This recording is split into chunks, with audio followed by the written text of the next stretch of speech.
Hello everyone and welcome to FiST Chat, the vodcast that features discussions on the topics of film, science and technology. My name is Ben Warner and I'm joined once again by my good friend and colleague Steve Kern. Welcome back, Steve. 4 weeks ago, I believe, was the last time we were together doing a FiST Chat. The pre-recorded eps worked well, but it's good to be finally back doing it again. It was. Hi Ben, hi FiST Chat fans. It's nice to be back, but it is a lot colder than where I was. It's winter. We're just past the solstice here. Shortest day. Absolutely, yes. All right, we've got a lot to talk about today, quite a few little bits and pieces. But before we get into that, don't forget our website, www.fistchat.com. You can get all our links there. You can subscribe to our audio via iTunes, SoundCloud, RSS, FeedBurner. We've got a lot of audio links there now, and you can also get our videos on YouTube, Vimeo, and Digicosm TV. Interact with us on Twitter, Google+, and Facebook. Love to hear from you. We've got our ebook, The FiST Report, at fistreport.com, 99 cents. Great read, and it helps to support the show. We've got supplementary content too, the weekly blogs, photography on Instagram and Flickr.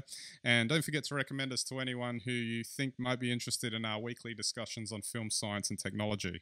Now, again, we've got a few things. Just wanted to give you a bit of an update on the recording of FiST Chat. That's been changed. Shortly after our little marathon of pre-recorded episodes last time we got together, my HDV camera finally died, and this feed is now being recorded off my iPhone, so I'm sort of keeping my fingers crossed that the autofocus doesn't do something stupid or something like that. I'll probably get it fixed because I still need a HDV tape player because I've got... Do you, Ben? Because you could have one of these. Yeah, I could look into the GoPro. It could be a useful thing. It's kind of... I did kind of do a bit of work. There was 4 short films, about 50 plus episodes of food discoveries, and of course 125 episodes of FiST Chat. So I did a fair amount of work. You worked it to death, Ben. Oh well, that's what you buy these things for, not to sit in the closet collecting dust.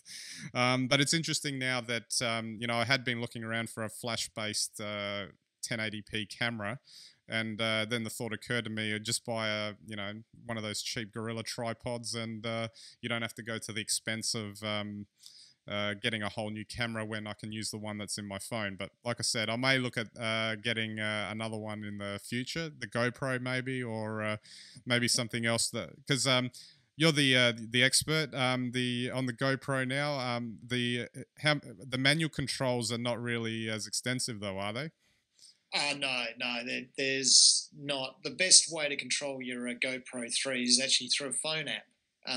Okay. But there's only 3 frame settings, so there's no zoom. There's 3 frame settings, but you can change all your settings soft mode through your phone much easier than you can through the camera. Yep. Absolutely. All right, now we're going to talk about the sci-fi films of 2013, mostly the Hollywood ones, of course. Well, this is a sort of an annual tradition now. We did this in the past 2 years. And it's a bit of a up and down sort of situation, I think, this year. Couple of interesting films, a couple of turkeys in there too, if I don't say so myself. But we'll start off with Oblivion, the Tom Cruise led film, and from the director of Tron Legacy. Now, Oblivion, I actually found was a very interesting film. It was kind of an homage to the kind of 70s and 60s sci-fi. It kind of had a lot of that sort of feel to it. And probably out of all the Hollywood films this year, might end up being the pick in terms of sci-fi, because it actually gave made a decent attempt to actually do something properly science fiction.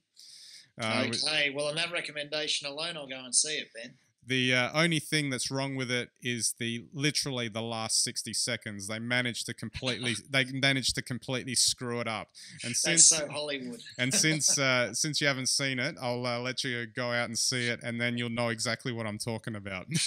But apart from that, the 2 hours that come before it, just fine. Okay, great. Well, I'll be off in the next week then to see that. Okay. Now we've got Man of Steel opening. I don't know if you'd really want to classify this technically as a sci-fi film, but comic book film anyway. I don't know about you, Steve. I haven't seen it, but the previews to me just felt like they've turned all of these types of films, even like Iron Man 3, which I also wanted to mention here, they just seem so repetitive.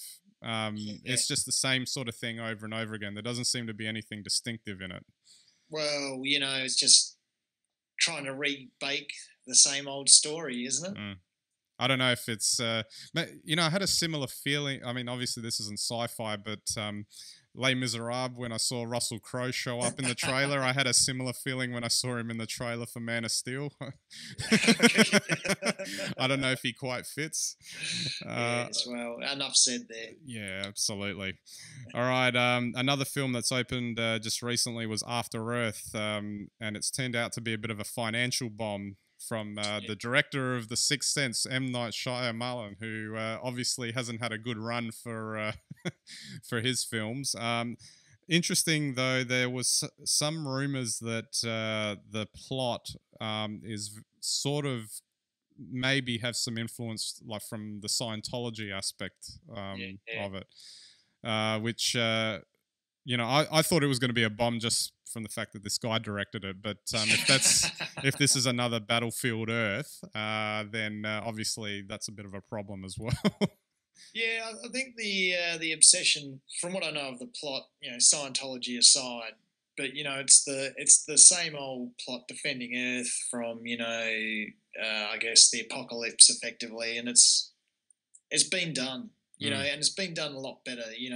Terminator 2 is probably one of the high points, and there've been a few films I think that have done it a lot better. So the bar's already been set very high, and every time they try to do something cheap, they end up with something not much better than Independence Day, which was a marvelous piece of cinematic making or whatever. Actually, by the way, when I say when they try to do it on the cheap, I mean cut corners. I mean, that ain't cheap. They certainly haven't saved any money on the making of this type of film. That's right. Probably worth mentioning too, World War Z or Z, depending on your accent there. Brad Pitt's take on the popular zombie novel. A lot of controversy surrounding it because there were changes made. The whole third act was apparently completely reshot. There were changes for the Chinese market. It's interesting looking. I actually just read this morning though that it was from the director of Quantum of Solace. That weak Bond film. So I was going to say the James Bond film that made absolutely no sense. And and was completely dissatisfying in every way because James Bond's meant to have fun, isn't he?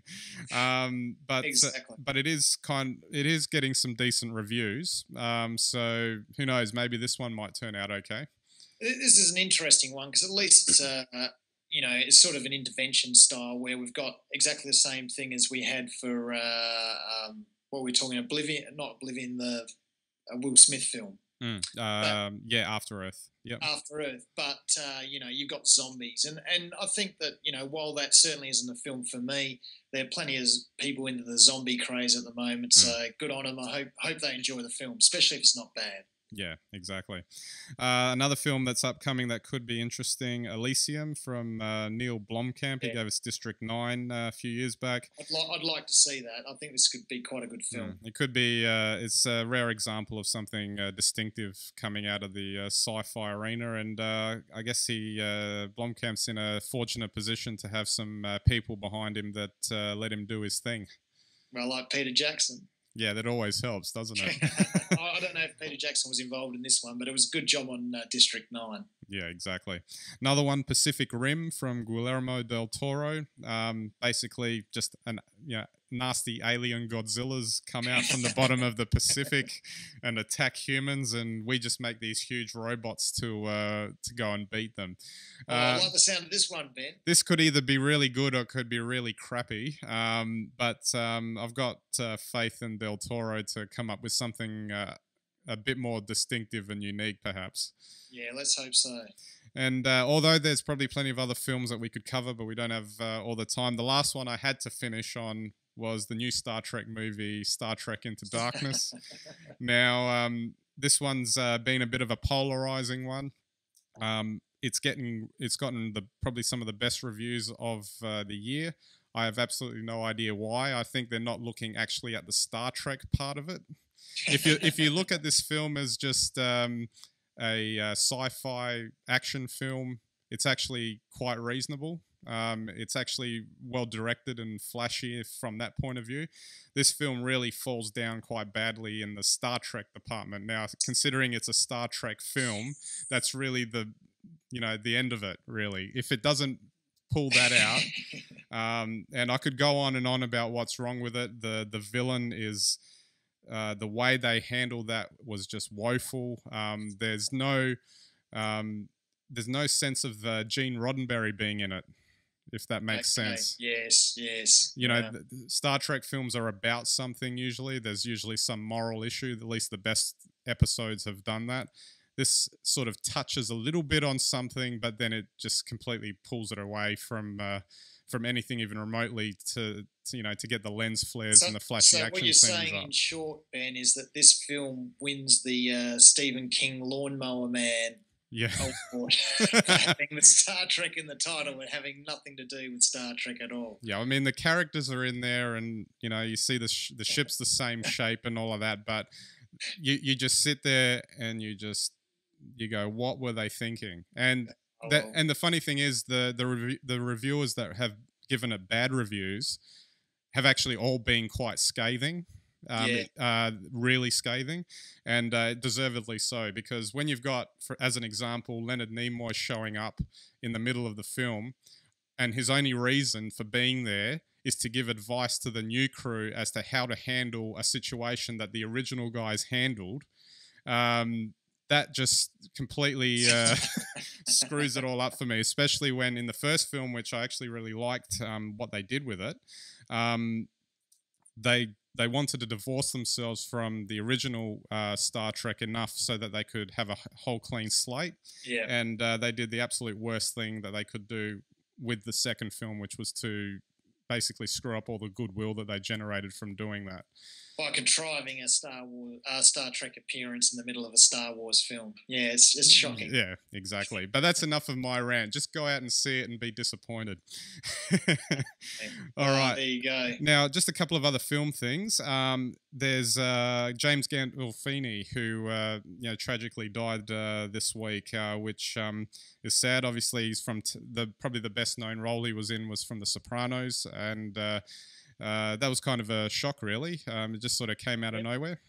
Well, he's quite young, unfortunately, only 51, and, a brilliant actor as well. I mean, he's in so many different roles, but certainly as Tony Soprano, that was quite an incredible role, and it's quite an incredible series. I think a lot of the modern series that people enjoy, especially TV series, have a lot to owe The Sopranos. And, its entire cast, so it's very sad. Yep, and moving along too, there was an interesting story that you pointed out to me last week, Steve, about Spielberg and Lucas saying that the Hollywood model is becoming unsustainable. Film tickets are going to cost us $50 to $100 in the near future, and Hollywood is basically just going to drive up budgets until they are literally not going to make any money out of it. And he pointed to his most recent film, Spielberg pointed to his most recent film, Lincoln, saying that he almost went with HBO to fund it because he was just running into a wall with the studios and getting it up and running. Now, if Spielberg is coming up and saying that he's hitting a wall in terms of getting his projects up, there's no hope for anyone else, I would have thought. Well, I mean, I think the studio is now wrestling back control, from even the actors and the big shot directors. So it is very interesting, but it also perhaps, underlies a little bit of what's happening with the on-demand side of things. And, Spielberg probably thinks that, ultimately he could have done better with not just, through a deal with HBO, but probably get better distribution and probably get his film more widely seen, which at the end of the day, that's really probably what he wants more than big bucks. He doesn't need the big bucks. Exactly. All right, we'll move on to a couple of news bites now, and we're going to completely change tack here and go on to the Higgs-Boson particle, which we covered last year extensively when the scientists discovered its existence through the Large Hadron Collider. This was a different take, this story from sciencenews.org, which was basically saying, hard times for theorists in a post-Higgs world, and they're kind of saying, well, we discovered this. We've been working on it for so long. Now what? Yeah, I mean, I would have thought there's always something to find or something to discover. We don't know everything about the universe yet, surely. There is plenty more, but I think it just goes back to the whole story of Higgs. So it was hypothesized in the 60s that it was there, and it took them, 50 years pretty much to build a machine and get the results to prove that, it likely exists. And it was something that's, unified 10,000 scientists, who all work at CERN, as part of their big question. Now there are loads of questions, but there's no unifying question for all those people. So I guess it's a bit like the day after the Academy Awards or after a grand final. It's kind of, what do we do now? Yeah, I'm sure they'll find something. All right, and finally, we should mention the WWDC Apple keynote conference that happened just a week or two ago, where they announced iOS 7, OS 10 Mavericks, a new Mac Pro, the new MacBook Air, and a couple of other little bits and pieces. iOS 7 was the big announcement. I've been reading articles that have been trying to say that that this is like a huge change, and it's completely radically changed the interface. To me, it's still at the same grid of icons. They open the same way, they close the same way. The Fisher-Price looking icons didn't do anything for me. And I'm just looking at this, and I don't think it'll be bad. Like, for example, I'll probably upgrade to it and it'll work just fine. But to go around saying that this is some magical new user interface I can't say that that's really what's happening here. They've added a few extra interesting things, but you kind of would have thought they would have done that anyway. Yeah, well, I think it's, with Apple now, we know it's going to probably work. Yeah. It's going to look okay. It's going to, everything you've just said. I mean, what's the surprise? There is none. And I think that we're in an age now more and more with this whole idea of showstoppers and blockbusters and bigger and better, that if there's no surprise, we all go, that's a letdown. So I don't think they can win. Yeah, well, I think looking at it, there's all these, the tech pundits, particularly those that love Android, those that love Windows Phone, that were both saying from their own point of views how Apple had ripped off both of their operating systems in some way, whether from Android they were taking features like the new control center, or from Windows Phone that they'd adopted the Design A aesthetic, taking advantage of every pixel, making everything flat and making it a bit more clean and simple. I wrote about this in the past week, and it's funny because without Apple, this whole thing didn't even begin.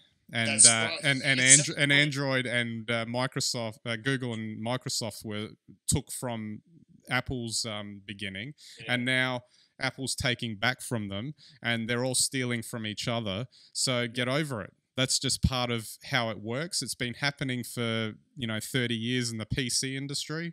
Yeah. So what do you want? I think doesn't everyone win out if every platform has similar features? I would have thought so. I mean, the other extreme, though, is Apple could have redesigned everything and come up with their own version of Windows 8, and then everyone would have complained that it was too futuristic, too new, and too hard to use. So, again, they can't win. And I just wanted to touch on that theme, the Mac Pro that looks like a jet engine turbine. I don't know if you have seen much of that, Steve. No, I haven't. It doesn't sound good already. It's basically a black cylinder. And the exhaust fan goes through the middle, so it literally is like a turbine. It looks like a turbine. Okay. It's about 1/8 the size of the current Mac Pro. Yeah. And obviously can't be expanded from the inside. Of course not. Because that's what the Mac Pro was good for. But apparently they've put, it was 6 Thunderbolt 2 ports on it. So the idea is that you can plug in so many devices into it that it's kind of like the expandability of the old Mac Pro. It's just that you're doing it outside of the machine. So a lot of people were up. I don't know. I think a lot of people might have been upset with what they were doing there. It looks like a really nice computer, but a lot of people were also mentioning, and I probably would agree, that it's a bit like the Cube that came out. I think it was 10 years ago. Yeah. Looks nice, but who knows what will happen to it. Yeah, at least the Cube was a bit far ahead of its time. I'm not so sure the new Mac Pro is. I mean, to me, just from what you've described, sounds to me a lot like Final Cut X. Yep. And people will just grin and bear it. But because they have to. But it depends on whether they've got the $10,000 to spend on the computer itself. Wow, that's right. Is that the price? They haven't announced the price, but you can imagine being the top of the line in the computer section of their product line, that it would have to be a fairly expensive machine. Might be time to go and get one of the old ones on a run-out sale. Absolutely. All right, Steve, we're out of time, so thanks again for the chat. Anytime. Thanks, FiST Chat fans. It's lovely to be back. Tweet us with any stories of whatever you think's going on in film, science or technology. Absolutely. All right, so that's it for this week's episode, so we'll catch you next time.